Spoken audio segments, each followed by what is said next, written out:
बहुत स्वागत। मैं हूं आपके साथ मनुराज सक्सेना। आज का मुद्दा है उपचुनाव के रण में प्रचार का दौर लगातार परवान पर है। नेता बयानों और दावों के दम पर जीत की राह सुनिश्चित करने में लगे हैं। पिछले हार और कमियों का ख्याल रखते हुए जनता के बीच बड़े बड़े बयान भी दे रहे हैं। और इसी कड़ी में मुख्यमंत्री भजनलाल शर्मा झुंझुनू में बीजेपी प्रत्याशी राजेंद्र भावु के समर्थन में सभा के दौरान सैनिकों की धरा से धारा 370 के जरिए कांग्रेस पर हमला बोलते हुए नजर आए और कांग्रेस पर झूठ की राजनीति करने का आरोप लगाया। तो उपचुनाव के रण में सैनिकों और धारा 370 का मुद्दा क्या बीजेपी को झुंझुनू में फतह दिला पाएगा या कांग्रेस ही इस सीट पर एक बार फिर काबिज होगी?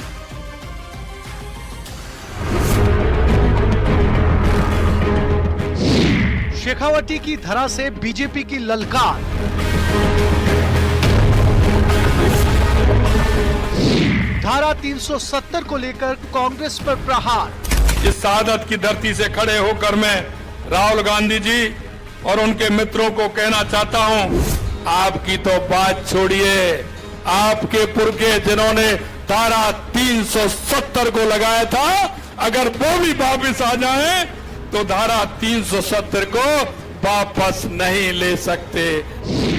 शिलान्यास के झूठे पत्थर पर घमासान। सुबह से नाश्ता करते हैं, फिर बैठते हैं, हेलीकॉप्टर में उड़ते हैं, फिर भाषण ठोकते हैं और भ्रमित करके चले जाते हैं। भ्रमित इसलिए कि ईआरसीपी की बात कर रहे हैं, हमने कर दिया, हमने कर दिया। सैनिकों की बात झुंझुनू में बनेगी बात।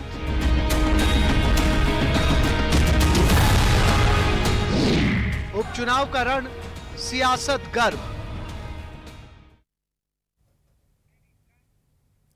तो उपचुनाव का रण है, सियासत गर्म है और इसमें धारा 370 का जो मुद्दा उठा है, अगर इसके मायने क्या होने वाले हैं, इसको किसका फायदा मिलेगा और जाहिर तौर पर जो सैनिकों का जिक्र हुआ है ये क्यों हो रहा है, इसको समझने की कोशिश आज हम करेंगे। हमारे साथ बीजेपी के प्रवक्ता जुड़ रहे हैं, अटल खंडेलवाल, मिथिलेश जामिनी वरिष्ठ पत्रकार और सीएल यादव कांग्रेस की तरफ से बात रखने के लिए प्रवक्ता जुड़ गए हैं। आप तीनों मेहमानों का बहुत बहुत स्वागत इस बड़ी डिबेट में 5 के प्रहार में।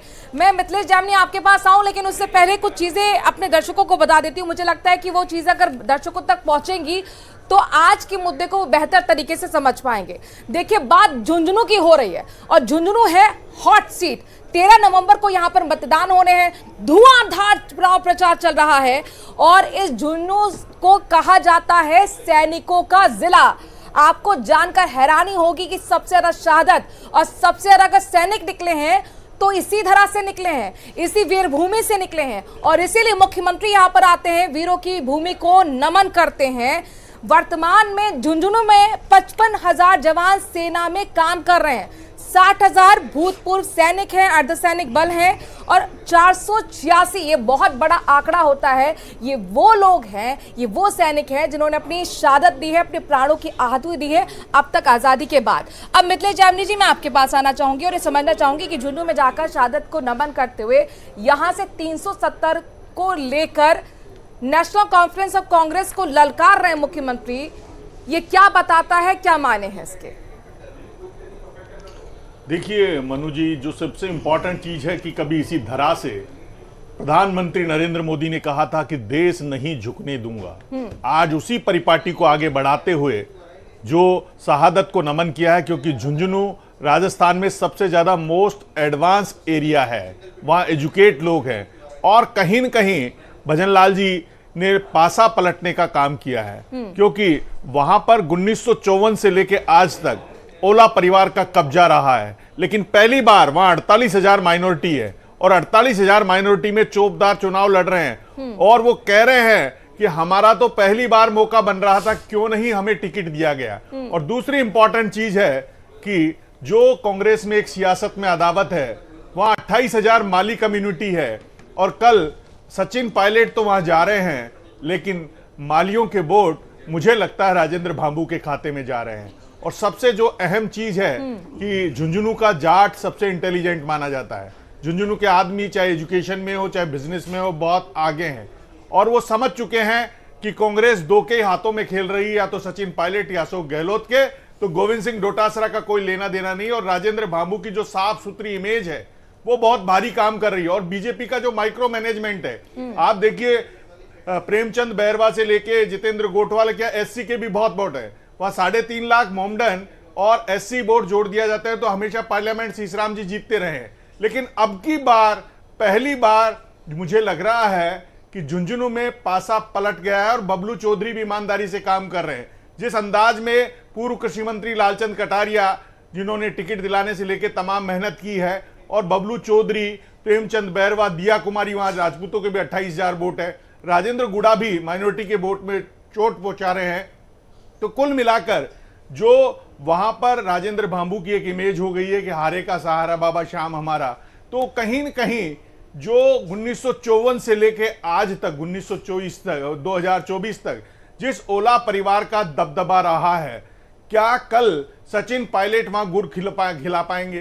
क्योंकि आज भजनलाल जी ने जो बात कही है वो सुप्रीम कोर्ट भी मोहर लगा चुका है कि धारा 370 को हटाना वैध है। अगर कोई उस विधानसभा के बाहर बोलता तो देशद्रोह का मुकदमा होना चाहिए। एक देश में एक विधान एक निशान, 2 विधान 2 निशान की बात करने वाली नेशनल कॉन्फ्रेंस के साथ अगर कांग्रेस गई है तो उसका खामियाजा उन्हें राजस्थान के उपचुनाव में भुगतना पड़ेगा। सीएल यादव जी, बहुत बड़ी बात बोली जा रही है, क्या कहना चाहेंगे इस पर कि आप नेशनल कॉन्फ्रेंस के साथ हैं और वो नेशनल कॉन्फ्रेंस जो धारा 370 को बहाल करने के लिए विधानसभा में प्रस्ताव पारित कराती है, इसका खामियाजा उपचुनाव में भी भुगतना पड़ेगा आपको? देखिए साहब, उपचुनाव हुआ था श्रीकरणपुर का, और उसमें क्या बीजेपी का सुपड़ा साफ हुआ था वो प्रदेश ने देखा है, प्रदेश की जनता ने देखा है। प्रदेश की जनता समझदार है, आप घबराइए मत। 13 तारीख को जो वोट पड़ेगा और 23 तारीख को रिजल्ट आएगा वो सबके सामने है। भाजपा की चाल चरित्र चेहरा भागने का रहा है।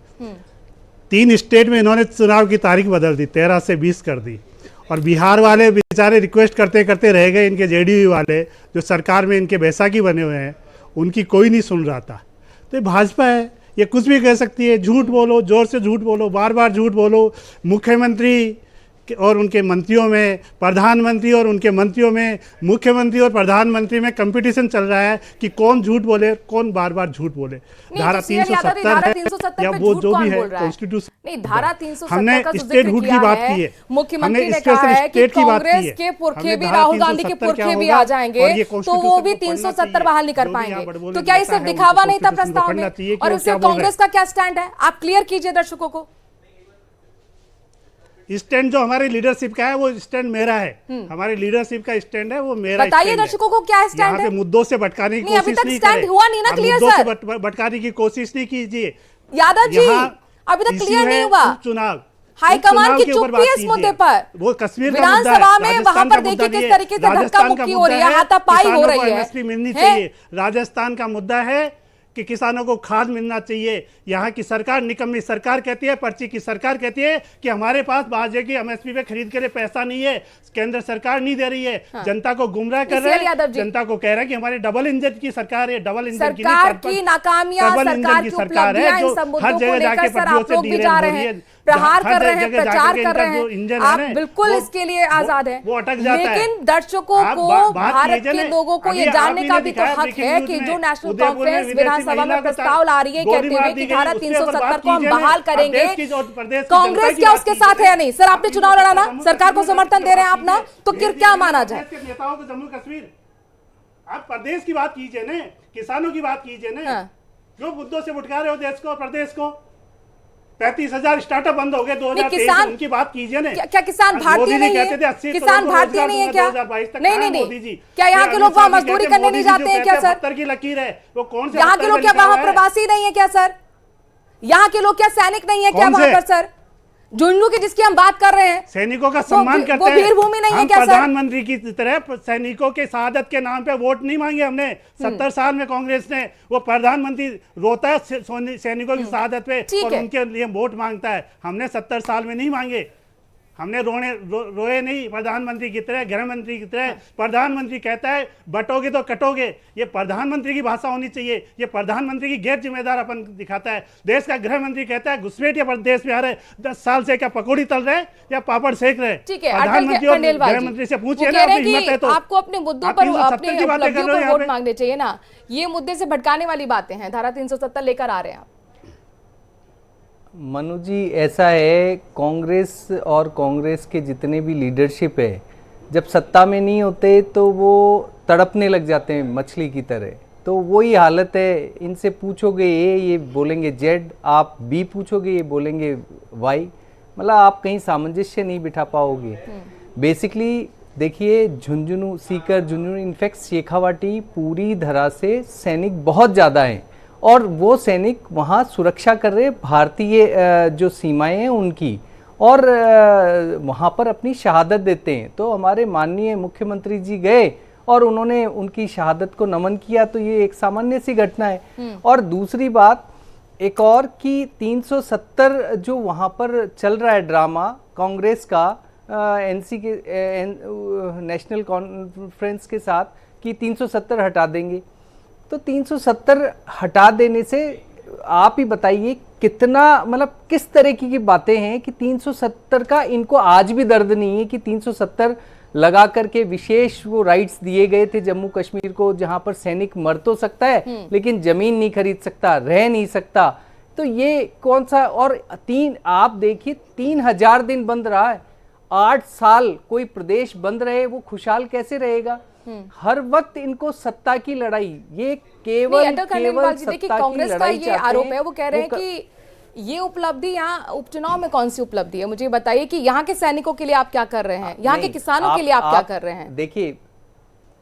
देखिए एक और बात है कि यहाँ के रोजगार, यहाँ के लोगों के रोजगार के लिए माननीय मुख्यमंत्री जी ने 4 लाख रोजगार देने की बात की ना, कि हम 5 साल के अंदर आपको 4 लाख गवर्नमेंट की नौकरियां देंगे, दूसरा 6 लाख प्राइवेट नौकरियां देंगे।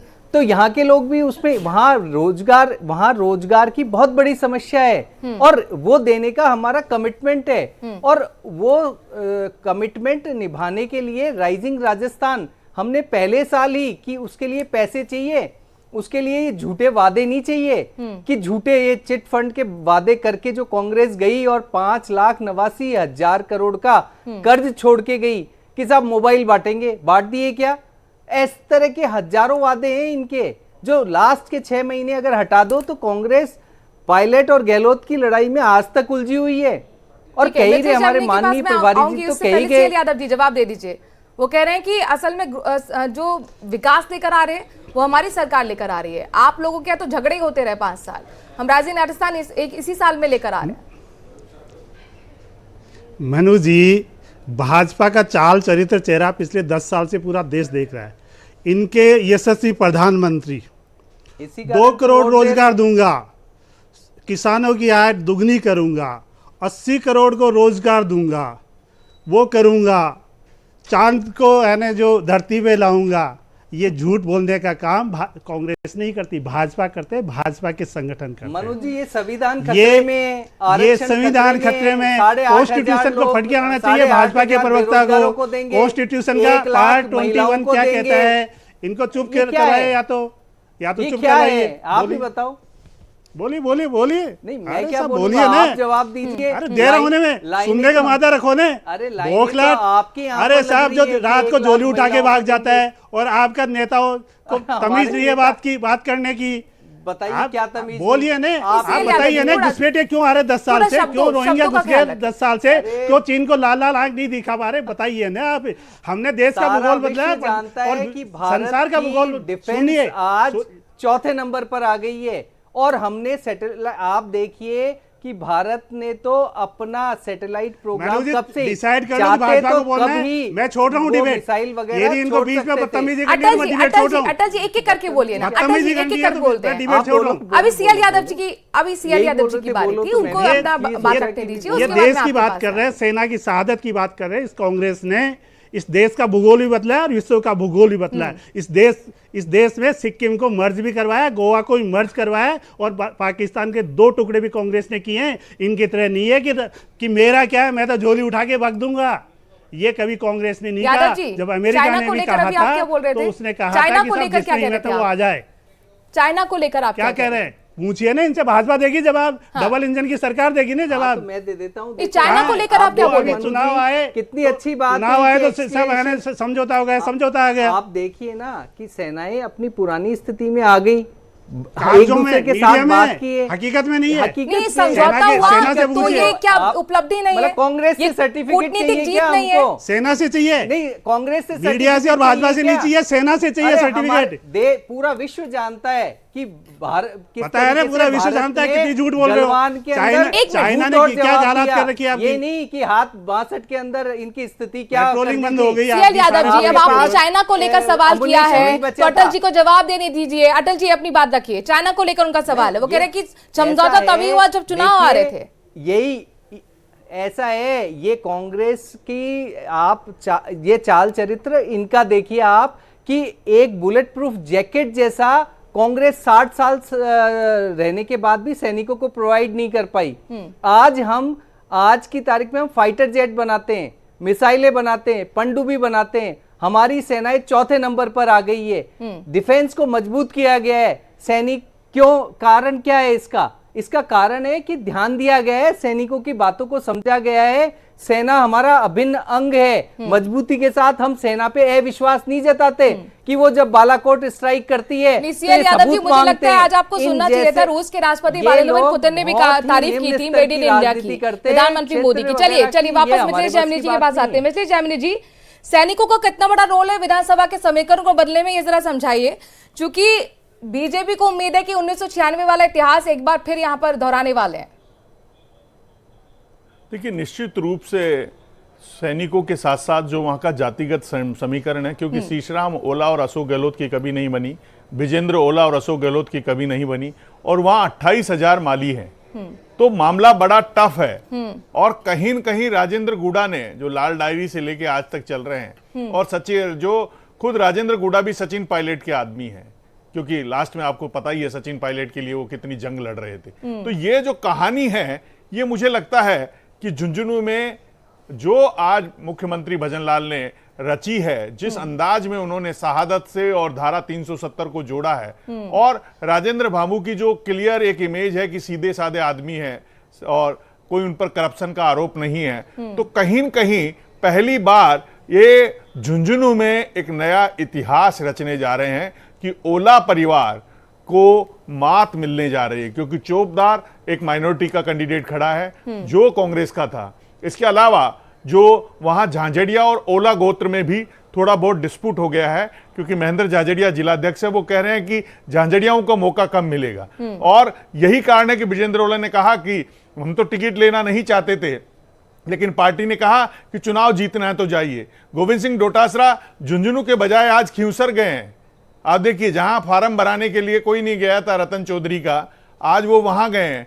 कल सचिन पायलट देवली उनियारा और दौसा में जा रहे हैं। तो कुल मिलाकर जो 3 सचिन पायलट समर्थक एमपी बने हैं, उनके प्रति उनकी लॉयल्टी है। यह साफ जाहिर हो रहा है कि कांग्रेस में जो नकारा, निकम्मा और कोरोना और गद्दार से जो जंग शुरू हुई थी, वो आज तक वो खाई भर नहीं पाई है, और उसका खामियाजा दौसा में भी बड़ी मात्रा में सैनिक कम्युनिटी के वोट हैं, देवली उनियारा में भी हैं।